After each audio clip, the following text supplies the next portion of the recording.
Saya nggak usah jawab dulu nanti. Jangan kebiasaan ya. Jadi nggak ada hasilnya, kenapa? Nggak berubah kok. Banyak tuh kasusnya Wanda Hamidah aja nggak Anda selesaikan. Itu di depan mata sahabat saya tuh. Ngadu kok ke sana ke TGUP PP ya. Apa hasilnya? Gaji gede tapi nggak ada hasil. Nah, kalau ini yang Gibran lakukan ini menurut saya ini bagus, keren. Wakil presiden loh, turun tangan langsung. Waktu SBY nggak turun tangan langsung wakil presidennya. Anda apalagi gubernurnya nggak turun, cuma nyuruh doang. Ya nggak selesai. Kan yang memegang otoritas untuk bisa menyelesaikan itu gubernurnya, presidennya, wakil presidennya. Itu orang yang punya otoritas. Kalau ngomong cuma sama cecunguk di bawah, kasih apa namanya, kasih laporan, mau Anda kirim kemana juga nggak bakal selesai. Seperti yang dibilang Bang Subiakto tadi, nggak selesai. Jadi Anda nggak bisa bilang bahwa mundur ke belakang, ini maju ke depan. Wakil presiden, ya, wakil presiden ngerjain ginian itu luar biasa. Dan dia pasti sudah lapor dengan presidennya. Nih saya mau buat ini nih. Kenapa begini? Karena semua program, kalau Anda tahu ya, program pusat, kita ini punya otonomi daerah. Program pusat ke daerah selama ini nggak pernah berjalan. Tahu nggak Anda? Kenapa? Kagak ada duitnya. Transfer daerah yang diberikan pusat ke daerah itu dipakai daerah untuk kepentingan daerah, kepentingan program-program mereka, bukan kepentingan program presiden yang dijalanin selama ini. Ketika saya tanya misalnya program stunting lah, saya kasih tahu, sampai ke daerah, apa yang dilakukan orang-orang daerah untuk menyelesaikan masalah stunting? Seminar, bukan memberikan distribusi makanan yang baik untuk anak stunting, ngecek di mana keberadaan anak stunting, distribusi makanan yang baik, gizi yang baik dengan uang yang sudah disiapkan pemerintah, bikin seminar. Makanya nggak selesai. Kalau Anda suruh tadi ngomong itu udah bagus, suruh orang daerah yang ini dia apa namanya yang bikin. Tai kucing, orang nggak selesai sampai sekarang kok. Iya kan? Memang program itu bagus, tapi bukan Anies yang bikin, SBY yang pertama bikin, dilanjutin sama Anies. Nah kalau sekarang dilanjutin dengan Gibran, tapi Gibrannya sendiri turun, acungin jempol, bukan malah bilang Anda turun ke pindah ke belakang. Di mana otak Anda mikir? Gitu. Anda anak muda, Gibran anak muda, support. Itu yang harus kita lakukan. Pak Said Didu, pengamat sosial politik. Terima kasih. Mudah-mudahan saya nggak bodoh. Saya ini birokrat, jadi saya agak sedih kalau semua program tuh didekati dengan politis, karena itu akan merugikan bangsa ke depan. Maksudnya tuh karya seorang politisi yang bagus ya nggak apa-apa diteruskan. Jangan karena perbedaan politik tahu-tahu dirubah lagi. Itu saya birokrat 30 tahun, saya sedih kalau ada program bagus atau kan lawan politik, maka hentikan program. Itu yang saya berharap tidak terjadi. Sebenarnya laporan langsung presiden ini terjadi pada saat Pak Sudarmono jadi wapres 1988. Jadi bukan baru. Itu saat itu baru kali itu pertama kali Presiden Republik Indonesia memberikan tugas khusus kepada wapres yang namanya pengawasan. Sebelumnya nggak ada, maka dibentuklah kotak pos 5.000, itu 88. Jadi bukan sesuatu yang jadi apa yang dilakukan Gibran sekarang ini mungkin sama dengan 88 karena datang juga. Gitu. Jadi maksud saya supaya publik paham. Nah, kalau ada yang berpendapat bahwa ini gimmick, itu normal saja. Ada yang berpendapat bahwa ini akan bagus, normal saja bagi saya. Jadi nggak usah juga membodoh-bodohin orang, Bu. Apalagi anak muda gitu loh, kasihan. Mohon maaf Pak. Ya. Bapak juga di setiap tempat, Bapak juga kadang-kadang juga bicara orang bodoh. Bukan, saya Teman nggak pernah Bapak bodoh. apalagi yang namanya Rocky Gerung itu sudah dungu, tolol, bangsat, tapi goblok, itu semua Bapak omongin, mereka omongin. Kan itu teman Bapak juga. Ya teman saya, jangan saya dong. Iya sama Ya, aja. apa hubungannya? Kalau saya bilang tadi, Anak Anda muda bodoh-bodohin, ya ampun. Lu nggak ada. Pingin nangis saya tadi melihat. kalau Bapak mau nangis silahkan nangis. Apa Bukan. urusannya Bapak Kan mau belum nangis? tentu ibu lebih pintar dari dia. Nangis Oke. saja Bapak. Udah, saya lanjut Kalau ya. mau Ayo, nangis, cukup, nggak ada cukup. masalah. Kita lanjut. Kita jangan bertengkar. Ya. Iya, Berde- tapi nggak boleh juga Saya juga Bapak bilang berdebat. seperti itu. Bukan, makanya saya Ya bilang itu hak saya. mudah-mudahan saya nggak bodoh gitu ya. Iya, Oke. ya mudah-mudahan Saya Bapak lanjut. nggak bodoh. Saya lanjut ya. Saya menyatakan problem kita sekarang memang saya tidak menyalahkan kalau ada pejabat melakukan gimmick. Tapi saya juga menyatakan jangan sampai gimmick semua. Kan begini, kondisi masyarakat kita memang kelihatannya lebih menghargai gimmick daripada prestasi. Kondisi masyarakat kita. Ya, saya ingin katakan, IQ-nya masyarakat di Indonesia tuh di atas simpanse sedikit. 78. Nomor 130 dari 126 dari 191. Ya. Jadi maksud saya bukan. Maksud saya kita dengarkan dulu Bu ya, supaya kita pahami kondisi masyarakat kita sehingga yang laku sekarang bukan ILC. Karena ini tempat berpikir. Karena butuh otak 120-an menangkap ILC. Nah, 78 itu sama dengan tim-tim terendah di ASEAN. Kita harus sadari itu yang pertama. Yang kedua, masyarakat kita ini sebenarnya mentalnya mental penunggu bansos. Yang dihitung tuh kapan bansos datang, gitu loh. Nah, yang ketiga, Bang Karni, itu penunggu amplop. Kapan pilkada, kapan Bu Irma turun kampanye lagi, kita akui lah. Ya, nah maksud saya, ini kita harus koreksi semua. Yang keempat, pencari pinjol. Yang kelima, pencari judi online. Nah, yang keenam itu adalah penikmat TikTok. Kalau ILC yang lebih dari 2 menit, mana mau nonton? TikTok yang dilihat yang nggak pakai otak ini. Nah, yang keenam, penikmat Instagram. Ya, itu yang masyarakat kita sekarang. Nah, keempat itu adalah penikmat belanja online walaupun nggak punya uang. Ya, yang ke-9 itu anti diskusi solusi. Ini yang paling bahaya. Karena kalau kita mau mencari solusi, maka berlatar belakang siapa dia? Apa tahunya dia? Padahal kita harus belajar berdiskusi dengan pemikiran yang sangat jernih. Itulah Bu, kenapa saya nggak sanggup masuk partai politik. Nggak sanggup saya, betul-betul. Nggak sanggup. Karena saya ingin berdiskusi dengan akal yang sangat sehat. Oke, sekarang pertanyaan saya tadi, saya ingin menggambarkan Bang Karni, berapa lembaga, berapa manusia yang sudah disiapkan negara untuk melaksanakan tugas pelaporan ini. Oke, saya menghitung tadi kira-kira sampai tingkat kecamatan, itu ada 10.000 kantor yang melaksanakan tugas pengawasan. 10.000-an. Ada sekitar 250.000 orang ditugaskan negara, digaji oleh negara untuk melakukan itu.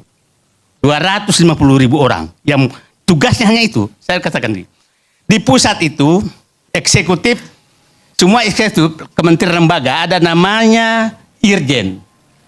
Irjen ada 80 lembaga, itu kira-kira Irjen itu 100 orang lah. Berarti ada 8.000 orang di pusat. Yudikatif ada sekitar 5 lembaga, itu ada 5.000 orang. Legislatif, DPR, DPD, itu ada 711 orang yang tugasnya adalah menampung laporan. Jadi di pusat itu adalah ada 13.000 orang Pak di Jakarta ini yang tugasnya menerima laporan. Nah, saya ingin menggambarkan nanti kenapa enggak ini yang dikelola, gitulah. Nah, yang provinsi itu kira-kira ada 15.000 orang yang ditugaskan menerima laporan, karena setiap provinsi itu ada inspektorat jenderal, inspektur, badan pengawas, ada juga yang vertikal, ada legislatif. Legislatif itu rata-rata anggota DPR itu 70-an orang, kan 50 sampai 150 Bu ya, 120. Ada 3.000 orang. Yudikatif itu ada sekitar 8.000 orang. Nah, di kabupaten kota itu eksekutif ada 26.000 orang dengan kira-kira 514 lembaga, 1.514 kabupaten. Legislatif juga itu ada 18.000 anggota DPRD yang tugasnya menerima laporan. Yudikatif ada sekitar 25.000. Jadi di Polsek itu kecamatan itu ada 7.288 kecamatan. Kantor Polsek itu berhak menerima laporan. Jadi saya katakan, ini lembaganya sudah disiapkan oleh negara. Ada sekitar 10.000 kantor pelaporan, belum masuk LSM apa segala. Kalau masuk itu lebih. Nah, ada sekitar 250.000 orang yang ditugaskan untuk itu. Maksud saya begini, saya sangat bermimpi bahwa tidak kembali seperti 988. Waktu Sudarmono bikin kotak pos 5.000. Nah, sebenarnya karena ini program ini sangat mendadak, kita tidak pernah mendengarkan bagaimana mengelolanya, seperti apa dikelolanya, seperti apa tindak lanjutnya laporan Bapak dan Ibu tadi, kita tidak pernah mendengarkan, sehingga jangan heran kalau ini dibahas karena terkaget-kaget. Terkaget-kaget itu maksudnya kita belum pernah tahu. Mungkin Bu Irma udah tahu, saya nggak tahu, sampai sekarang belum tahu. Nah, jadi sekarang menurut saya bahwa biarkan saja dulu opini berpendapat, kita lihat bahwa kalau ada menyakan gimmick politik normal saja, karena memang wapresnya juga agak suka gimmick, kan biasa saja, normal saja, jangan nggak usah nggak usah dinyatakan bahwa ini siapa, kita nggak tahu juga apa yang akan terjadi. Tapi prediksi saya, mudah-mudahan saya salah, bahwa mengumpulkan orang dan mekanismenya adalah sama, manusia ke manusia, maka itu pasti akan menghadapi masalah yang sangat besar. Body Argen, pengamat politik. Terima kasih, Bang Karni. Ini tema yang sangat menarik. Saya berpikir tadi Datuk mau mengangkat soal presentasi Pak Menteri Marwara Sirait yang hanya munculkan wajah Bapak Presiden tanpa Wakil Presiden. Tatanya kita mendiskusikan soal Mas Wapres, lapor Mas Wapres. Demokrasi kontemporer memang hari ini dibentuk oleh kemajuan teknologi internet, itu sudah pasti.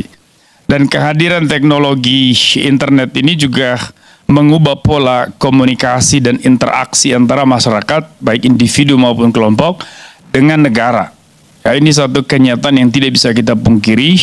Konsekuensinya kemudian secara positif adalah terjadinya perluasan makna perwakilan politik di dalam demokrasi. Jadi hari ini ketika bicara soal perwakilan politik, menyampaikan aspirasi, agregasi kepentingan, bukan lagi hanya urusan partai politik atau anggota DPR. Itu urusan semua public official, pejabat publik. Nah, masyarakat bisa secara langsung kemudian mengakses mereka melalui internet, melalui saluran-saluran digital. Saya kira ini menuntut kemudian leadership. Kepemimpinan itu harus kreatif dan inovatif. Dan inilah yang terjadi di banyak negara maju. Hampir di semua negara maju ada tokoh-tokoh muda yang muncul dan menjadi hebat, rising star, karena buat terobosan-terobosan di dalam hal pelayanan publik, di dalam hal kinerja publik mereka dalam konteks jabatannya. Dan hari ini kita melihat itu terjadi pada Pak Wapres Gibran Raka Buming Raka. Saya kira ini satu kemajuan yang normal saja, dan ini satu bentuk kontekstualisasi kekuasaan. Artinya menyelaraskan kekuasaan dengan konteks perkembangan zaman. Ini hal yang biasa, Dan justru seharusnya kita harus apresiasi dan monitoring, pengawasan, kritik itu juga perlu dalam rangka meningkatkan mutu dari dinamika inovasi macam ini. Jadi bagi saya ini hal yang harusnya kita apresiasi. Lalu yang kedua, di dalam sistem presidensial memang kekuasaan itu berpusat kepada presiden sebagai kepala negara dan kepala pemerintahan. Itu tidak bisa dipungkiri. Tetapi mekanisme pemilihan langsung di dalam pemilu membawa konsekuensi bahwa presiden dan wakil presiden itu satu duit tunggal. Dua tapi satu.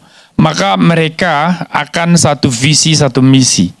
Nah, dalam hal ini kita sudah memahami dari awal asta cita yang menjadi refleksi gagasan besar pemerintahan Presiden Prabowo dan Wakil Presiden Gibran ini tentu menuntut kreasi dan inovasi untuk bagaimana mewujudkannya secara lebih konkret sehingga bisa terasa dengan secara lebih cepat. Nah, dalam hal ini saya kira kemunculan program Mas Wapres Lapor ini juga satu bentuk inovasi ya.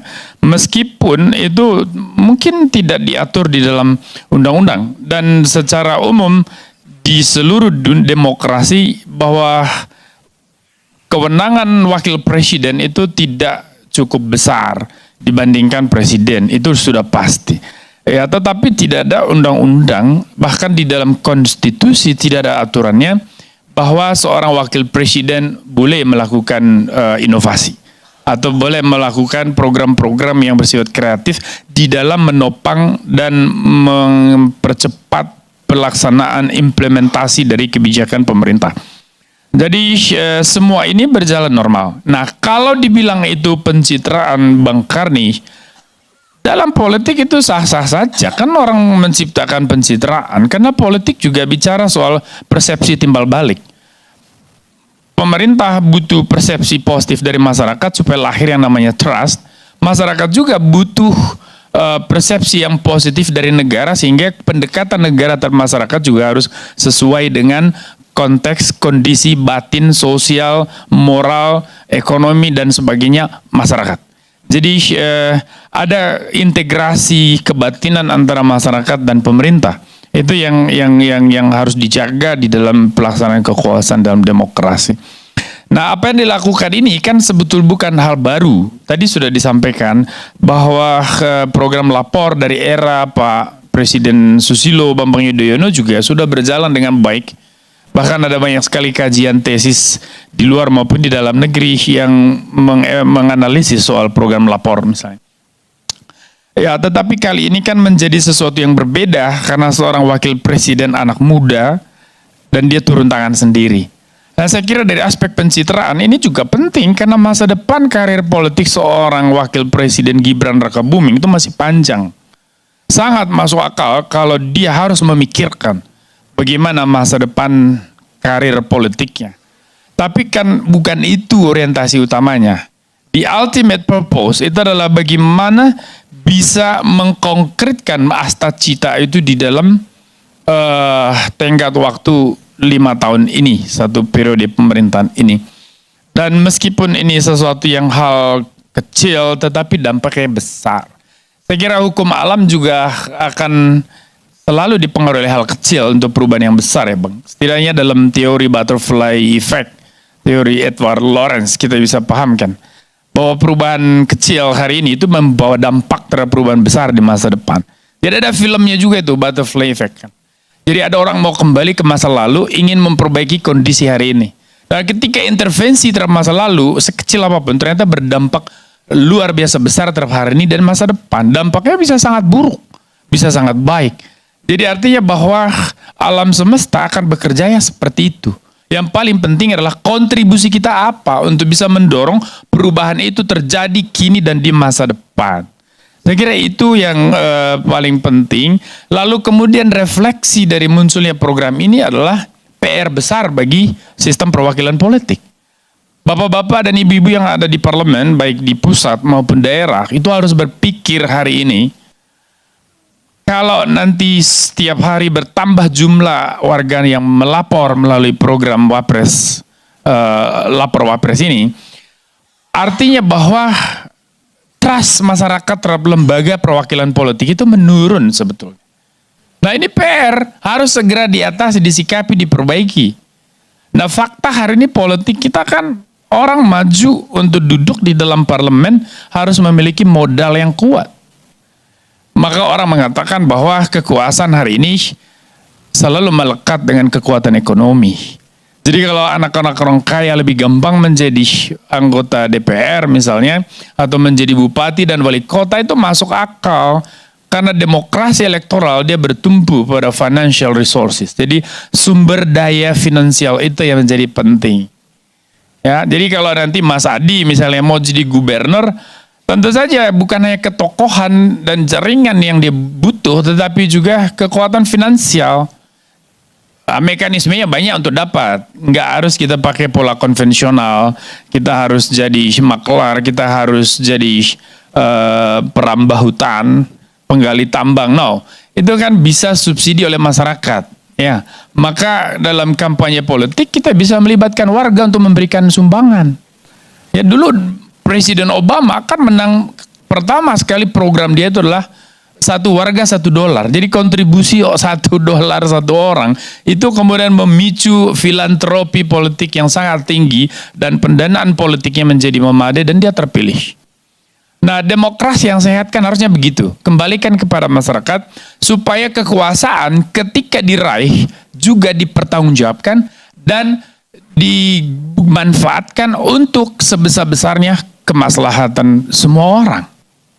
Nah, itu karena teleologi tertinggi secara moral dari kekuasaan itu kan common good, kebaikan umum. Jadi hari ini tadi disinggung juga sama Bu Irma, kekuasaan-kekuasaan lokal, kabupaten, kota, provinsi, termasuk legislatif lokal, itu semua berorientasi kepada kepentingan diri kebanyakan.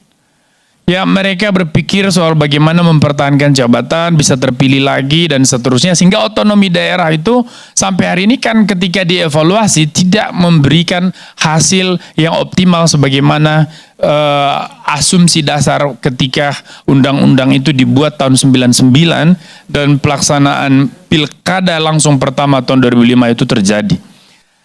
Nah saya kira ini juga akan menjadi refleksi semua pihak, semua instansi negara untuk memikirkan bagaimana masa depan demokrasi kita dalam konteks desentralisasi. Kita mau akan seperti apa kan supaya ada sinkronisasi antara pembangunan pusat dan daerah.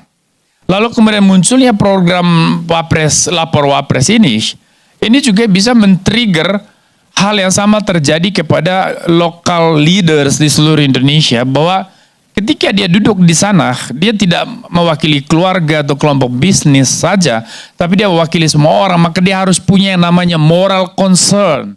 Kalau kita tidak punya itu, pemimpin tidak punya itu, kekuasaan itu akan menjadi ritual kosong, dia akan kehilangan substansi moralnya, maka jangan heran kalau masyarakat kemudian marah dan menjadikan proses pemilu sebagai proses dagang.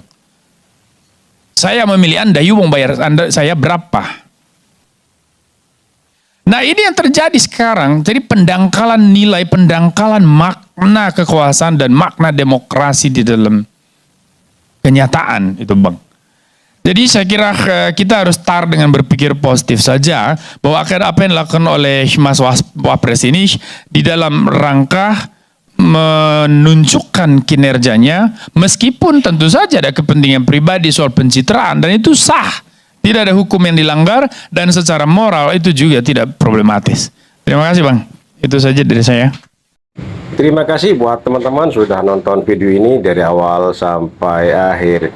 Yang mana ada Ibu Irma mempermalukan si anak abah yang ngotot ya, dan juga Ibu Irma ini membuat Said Didu menangis dalam acara di ILC ya teman-teman. Jadi Ibu Irma ini tegas sekali membela Gibran Raka Buming Raka karena selalu dipojokkan oleh anak-anak abah ini. Jadi anak abah ini tidak berkutik setelah disekak oleh Ibu Irma Suryani Caniago ya teman-teman, dan Said Didu juga disekak sampai mau menangis sama Ibu Irma. Kalau mau menangis, nangis aja gitu ya teman-teman. Oke, terima kasih buat teman-teman semua, semoga video ini bermanfaat dan sampai jumpa di video selanjutnya.